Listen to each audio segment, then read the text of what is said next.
फलटणमध्ये उपजिल्हा रुग्णालयात आत्महत्या महिला डॉक्टरची झालेली आहे, त्याचा तपास कुठपर्यंत आलाय? तुम्ही काय काय तपास केला? आरोपींना नेमकी काय माहिती दिली? ठीक आहे, सर्व समाजात पहिलं बोलतो मी। याच्यामध्ये जी दुर्दैवी आत्महत्या व्यक्तींची झालेली आहे त्याच्यामध्ये तपासात आम्ही जिथे तिने आत्महत्या केले तिथलं रेकॉर्डिंग आहे, आम्ही तो DVR जप्त केला आहे जेणेकरून तिच्या फ्लॅटमध्ये इतर कुठल्या मुवमेंट्स होत्या का किंवा काय, आणि तिचं PM वैद्यकीय मेडिकल कॉलेज ह्याच्या 2 एक्सपर्ट फॉरेन्सिक डॉक्टरकडनं केलेलं आहे, जेणेकरून आम्हाला त्याच्यात PM पूर्ण नोट्स मिळायच्यात, आज मिळतील, परंतु जो प्राथमिक अहवाल आहे त्यात डेथ ड्यू टू ॲस्फिक्सिया असं निदर्शनास केलेलं आहे। आणि दुसरं की आम्ही DVR जेव्हा बघितला तेव्हा ती स्वतःहून ती महिला हॉस्पिटलमध्ये गेली आणि त्या रूममध्ये कोणत्याही नंतर हालचाली नाही, आणि जेव्हा डुप्लिकेट चावीनी त्यांच्या मास्टर कीनी जेव्हा ते उघडण्यात आलं तेव्हा ती सुसाईड होती असं दिसलं आणि मग पोलीस आले असं ते आहे। त्यामुळे आत्तापर्यंतच्या तपासात प्राथमिक निदर्शनास येते की ती सुसाईड आहे, तरी परंतु अजूनही पक्का अहवाल ज्याला आपण म्हणू PM नोट्स ते येणं बाकी आहे आणि इतरही काही सर्कमस्टन्सेस चेक करणं बाकी आहे। या सदर महिलेने हातावर जी नोट लिहिली होती त्याच्यामध्ये 2 जणांची नावं लिहिली होती, पैकी एक आमचे PSI बनकर होते, ज्यात लिहिताना महिलेने पोलीस निरीक्षक लिहिले पण ॲक्च्युली पोलीस उपनिरीक्षक बदने गोपाळ बदने फलटण ग्रामीण पोलीस स्टेशनचे आहेत, त्यांना अटक करण्यात आलेली आहे। त्यांचा PC आम्हाला 30 दिवसापर्यंत मिळालेला आहे। आणि दुसरा जो आहे आरोपी तो प्रशांत बनकर, हे सॉफ्टवेअर इंजिनियर आहे आणि तो 26 वर्षाचा अनमॅरिड आहे आणि तो घरमालकाचा मुलगा आहे, त्याचा 28 तारखेपर्यंत PC असे मिळालेले आहेत, त्यांचे इंटरव्हेशन चालू आहे।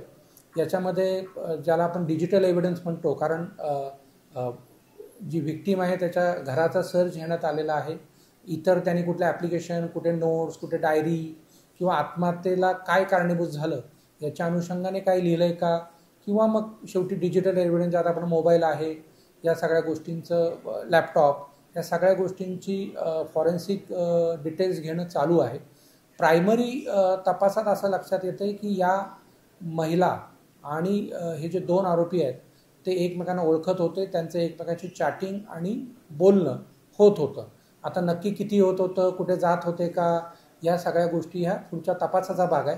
त्याच्यामध्ये मी एवढंच म्हणू इच्छितो की त्यांचे एकमेकांशी प्रत्यक्ष संबंध म्हणजे बोलाचाल, मेसेजेस, भेटणं हे नक्कीच होत होतं, एवढं आत्तापर्यंतच्या तपासात समोर आलेलं आहे। महिलेने जे हातावर नोट लिहिले आहे त्याच्यामध्ये 4 वेळा रेप असा उल्लेख केलेला आहे, तर नक्की हे 4 वेळा कुठे झालं, कुठे बाहेर गेले होते का, किंवा मग घरी काय झालं का, याच्या संदर्भाने आरोपीला विचारपूस चालू आहे, डिजिटल एव्हिडन्स चालू आहे।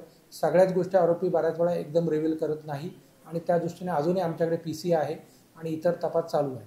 बनकर यांनी शारीरिक मानसिक छळ केला, याच्यामध्ये असं लक्षात येतं की गेले 3-4 महिन्यापासून ते रिलेशनशिपमध्ये म्हणजे ओळख झाली होती, त्या एकाच घरात राहत होते, रूम तिची वर होती आणि त्या दृष्टीने त्यांचं मरण्यापूर्वीसुद्धा काही प्रमाणात बनकर यांच्याशी चॅटिंग झालेलं आहे आणि त्याच्यानंतर मग ती आत्महत्या केली असावी असा एकंदर कयास बांधण्यात येत आहे, किंवा प्रायमरी फेशी हा एव्हिडन्स इतका निर्माण झालेला आहे।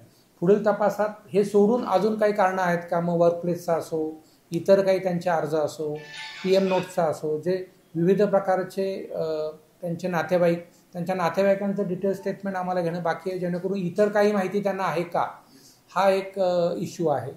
वर्कप्लेसचं जे आहे तिथे काही अर्ज तिन्ही काही अधिकाऱ्यांविरुद्ध केले होते आणि पोलिसांनी तिच्याविरुद्ध अर्ज केले होते, ज्याच्यामध्ये इन्क्वायरी झाली होती। अर्थात हे अर्ज ॲडमिनिस्ट्रेटिव्ह स्वरूपाचे होते, फिटनेस, अनफिट, पोलिसांचं एक म्हणणं, तिचं एक म्हणणं हे होतं, ड्युटी, आता हा सगळा एक हे आहे। परंतु प्रायमा फेशी जेव्हा आत्महत्या केली तेव्हा या प्रकारची कारणं तर तिने लिहिली नव्हती, परंतु म्हणजे वर्कप्लेसचं प्रेशर म्हणा किंवा काय, परंतु इतर काही तरी परंतु तदनुषंगिक मला इन्सिडेंटल कारणं आहेत का याचाही शोध घेण्याचा प्रयत्न चालू आहे। दोन्ही जे आरोपी आहेत या संदर्भात आता हे FIR दाखल झाली, तर तपासात हे दोघांचे नाव तुम्ही त्यांना अटक केली, तर ह्याचा तपास पुढे चालू राहील का, झाला का, संपला म्हणजे तपास चालू आहे ना अजून। तपास म्हणजे काय असतं, प्रक्रिया असते। आत्महत्या करण्यापूर्वी बनकरचं आणि आरोपींचं आणि त्यांना बोलू द्या, मग तुम्ही बोला. तपास संपला का असं म्हणावं? नाही नाही, तपास संपला असं म्हणता येणार नाही. मी मगाशी तुम्हाला 4दा बोललो की चालू आहे. तपास कधी संपतो? जेव्हा आमच्यातर्फे चार्जशीट कोर्ट ऑफ लॉमध्ये होते. सर, तुम्ही म्हणताय की आरोपींचं आणि महिला डॉक्टरचं आत्महत्या करण्यापूर्वी बोलणं झालं होतं, तर त्या आरोपींना आत्महत्या करण्यासंदर्भात काही यांची डिस्कशन झालं होतं का?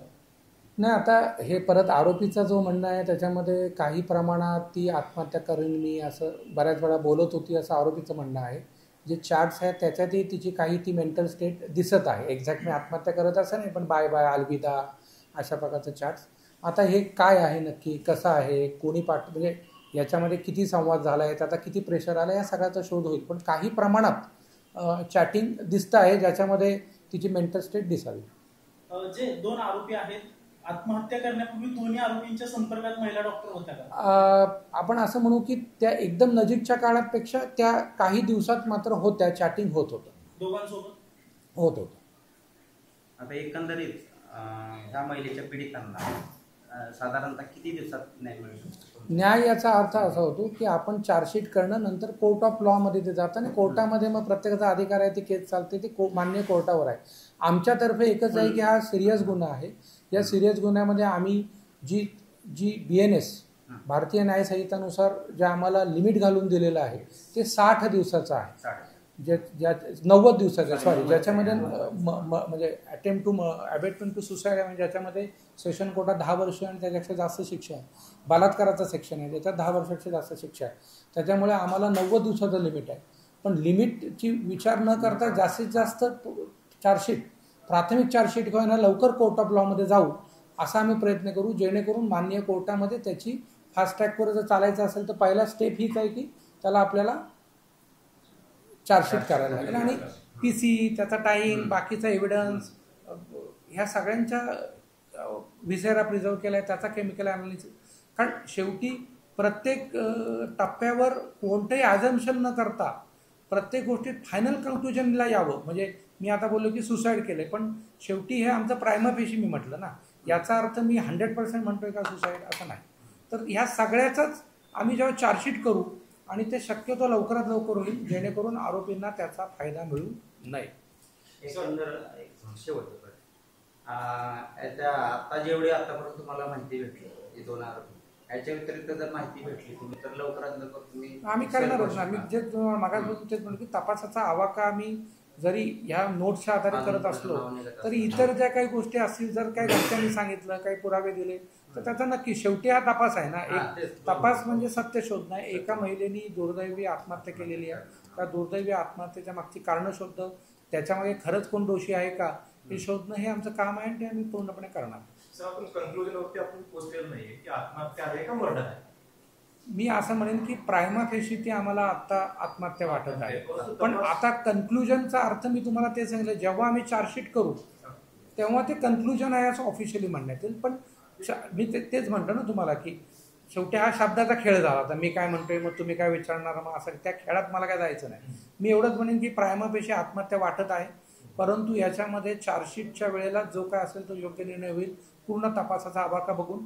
परंतु आत्ता प्रायमा फेशी ती वाटत आहे मला आत्महत्या. तपासाची दिशा ही आत्महत्या म्हणून आपण तपास करताय की हत्या म्हणून तपास करताय? नाही, सुरुवातीला तर आत्महत्याच करतोय, परंतु तपास हा आत्महत्या का हत्या असण्यापेक्षा त्या मृत्यूला कारणीभूत कोण असा होतो. शेवटी ती अननॅचरल डेथ आहे ना. नॅचरल डेथ म्हणजे काय की तो माणूस हार्ट अटॅकने मरणे, कॅन्सरने मरणे असा. द मोमेंट अननॅचरल डेथ आहे, अननॅचरल डेथला काहीतरी कॉज आहे, ते मेंटल आहे, ते फिजिकल आहे, ते कसं आहे, होमिसायडल आहे, सुसायडल आहे, या सगळ्यांचा आपण आवाका घेतो. आम्ही असं बिलकुल पूर्णपणे कन्क्लुजन केलेलं नाही की ती आत्महत्या आहे, परंतु प्रिडॉमिनंटली ती आत्महत्या वाटते. असतं ना 40-60, प्रत्येक गोष्ट आपण 50-50% आयुष्यात ठेवत नाही ना. वाटतं की मुलगी बरी आहे तर ते असं, तर ते ह्या सगळ्या गोष्टींनी चाललं. पण हां म्हणजे काय ओरिजिनल कॉज ऑफ डेथ आहे हे आम्ही निष्पन्न झालेलं नाही म्हणण्यापेक्षा मी म्हणेन की त्याच्यामध्ये आत्महत्या आहे असं प्रथमदर्शनी वाटतंय, परंतु पूर्णपणे तपासाअंती चार्जशीट होईल तेव्हाच आम्ही ते सांगू शकू. सर, ही आत्महत्या झाल्यापासून राज्यभर राजकीय वातावरण तापल्याचं आपण पाहतोय. काही तपासात राजकीय कनेक्शन्स आहेत का किंवा काही राजकारणी लोकांचा यामध्ये काही सहभाग आहे का? कारण की प्रथम दर्शनी नेत्यांकडून आरोप केला जातोय माजी खासदारांवर, तर असं काही आढळतंय का आपल्या तपासात? नाही, मी याच्यात स्पष्ट म्हणेन की जी आत्महत्या झालेली आहे किंवा त्या महिलेचा अननॅचरल डेथ झालेली आहे त्याच्यामध्ये तिच्या हातावर लिहिलेलं, तिच्या डिजिटल एव्हिडन्सेस, तिने काही घरी काय लिहून ठेवलं, काय डायरी आहे का, काय आहे का, याच्या आधारे त्या मरणाच्या कारणीभूत याचा शोध चालू आहे. आणि त्या शोधामध्ये आत्तापर्यंत ही 2 नावं समोर आलेत, त्यांना मी अटक केलेलं आहे. राजकारणी टी व्हीवर काय आहे किंवा काय याचा तपासाशी एव्हिडन्स बेस्ड जे पोलिसिंग आहे ते आम्ही करत आहोत आणि एव्हिडन्स बेस्ड पोलिसिंगनुसारच सगळा तपास करण्यात येईल.